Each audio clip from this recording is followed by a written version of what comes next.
Ayan guys, kumain sila. Ano yan guys? Ano bang color ng ano na yan ha? Ano yata yan? Red rice. Galing kasi yan kay Ate Maylin. Ano yan? Leftover niya. Kasi pumunta ako kahapon. Tapos nagluto din siya kahapon guys ng beef. Na liver beef. Hindi ako masyadong nakain. Tapos ang dami.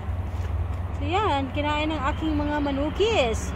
So walang nasasayang sa akin guys. Kasi yung mga manok ko takatira. Gusto na aking mga manok. Diba?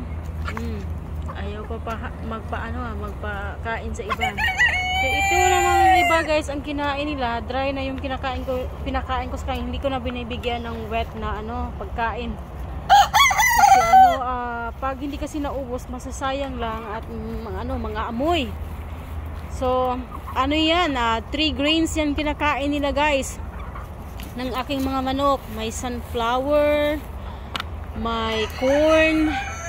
Hindi ko tandaan yung isa guys. Tapos aside niyan, meron din akong hinalo na pili. Pili o pili? Ayan. Yun yung pampang healthy sa kanila. Tapos ano din, makain sila ng mga damo dito. Sila naglilinis sa namin, sa backyard.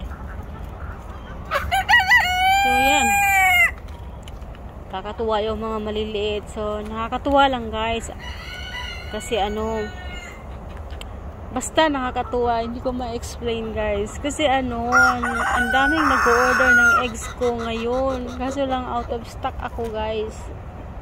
Super. Tapos ano ba? Pero yung mga manok ko guys, sa totoo lang malinis sila.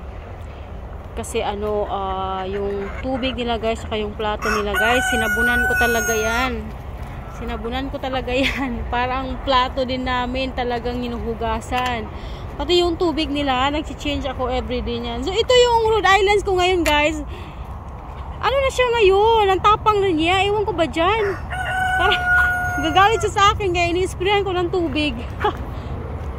Kaya guys, umaga pa lang kinukulik ko na yung eggs nila kasi diba napansin nyo, paborito nila yung isang nesting lang. Minsan nasisira yung mga eggs. Tapos kinukuha ko guys kasi ang daming waiting na tawag niya ng mga eggs. Kaso lang kasi yung mga manok kong iba hindi pa naglilay ng eggs, mga 7 yata yan sila. Hindi pa talaga halos lahat. Tapos yung makukuha ko lang everyday na eggs, limit lang ng mga 12, 10. Kasi hindi naman everyday naglilay talaga ng eggs yung mga manok. Yung iba niyan, 5 times a week lang yan or 6 times a week. Pero hindi ko mabilang. O hindi ko ma-sure kung sino dyan nagbibigay talaga ng 6 times a week. Or 6 eggs a week or 5 eggs. So depende guys. Pero yung pinapakain ko, nag-change ako ng pakain guys, mga magtutuman siguro, nag-a-add ako ng grains sa kanila. Para may diet naman sila. So, yun. So, magastos ang manok guys. Pero kaya binibenta ko yung eggs para makaano din ako ng pagkain nila. Galit na galit yan sa akin guys kasi ini-sprayan ko siya ng tubig eh. Yung pagkain nila, natin, bibisin natin. Ay, kasaba ba ni mo? Kasaba ba ni mo, bantam? Ayan, kumakain yung isa oh. Yan, maganda yan siya guys kasi protein yan. Kailangan ng manok ng protein. Kasi minsan guys, pag may mga eggs silang, alam niyo na nasisira o yung kakaano nila kasi minsan guys, sila, dubli-dubli sila sa box. Kaya nasisira yung ibang eggs. Kaya niluluto ko guys. Tapos binibigay ko sa kanila. Kasi pang protein din yan. Excuse me muna. Anuin natin yung nyo para malinis yung tubigan nyo. Yan. Yun. Yan. So malinis na yung tubig nila. Kasi mahirap guys yung tawag niyan. Kagaya ngayon. Nag-start ako nagbebenta ng eggs, dapat yung manok mo malinis. Kasi mahirap na. ng tubig ang aking brownie. Kanina guys, kumuha na ako ng eggs. Check natin kung meron pa bang eggs. Kasi kinukulik ko na siya ng maaga. Dahil nga, kamapigsa. Kakaano nila. Wala pa naman pala akong lagayan. Ay, Ginoo. Ayan, meron akong isang manok guys na hilig talaga niyang mangitlog dito oh. Ayan oh, yan si bird rock. Yung bird rock na yan, yung stripe. Napansin niyo yung dalawa. Ayan. Ang egg niya guys is white. So ito. Ayan oh. Buti na lang hindi mahulog dito ba. Nakakatuwa. Ayan. So sobrang linis ng eggs. Minsan guys, pag si Bill gustong kumain, gusto niya talaga yung kakalabas lang, mainit-init pa eh. Nakakatuwa. Kumakain na si Bill ng eggs na ano guys, na pinoproduce namin. Kaya maganda, hindi na nabili ng eggs. Kasi before guys, hindi siya nakain ng eggs. Ayun oh, alang, laki ng white. Sino kayo nagbigay nito? Sobrang laki naman ng white. Parang ano, large. Minsan guys, pag malaki sobra yung eggs, dalawa yung egg yolk niya. As in. Ang laki oh. Kuha ko ng lagayan guys. Ayan, may dalawa na namang blue. Ewan ko kanino yan. So, ayan. Kuha tayo ng lagayan. So, ito yung mga plato nila dito guys. Ayan oh, malinis. Nililinis ko talaga yung mga plato nila dito. Kuha tayo dito ng isang lagayan para malagyan ko ng egg muna. So, yung mga eggs ko guys, hindi ko muna hinuhugasan.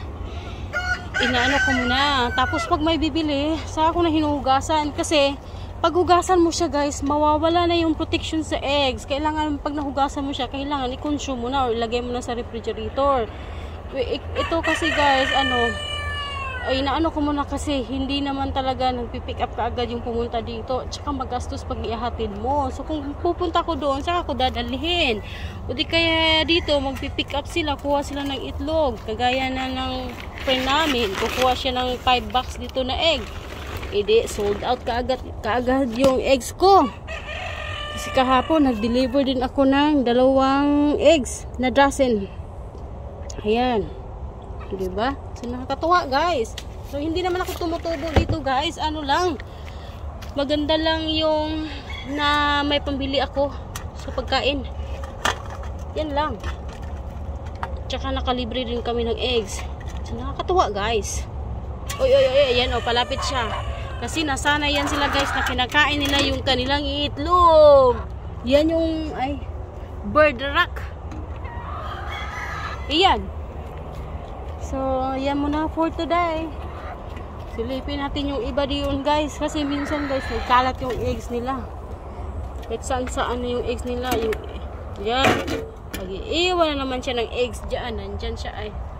Mag-i-start pa lang yan siya. Yan. So, minsan naman, yung ibang eggs doon sa ibang bahay. Ay. Ayun oh. May nakita ako guys oh. Pansin nyo, may egg doon.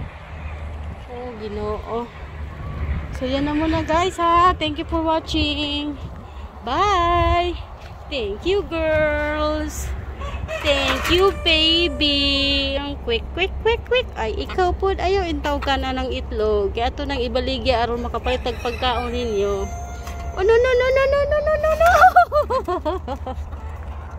Bye.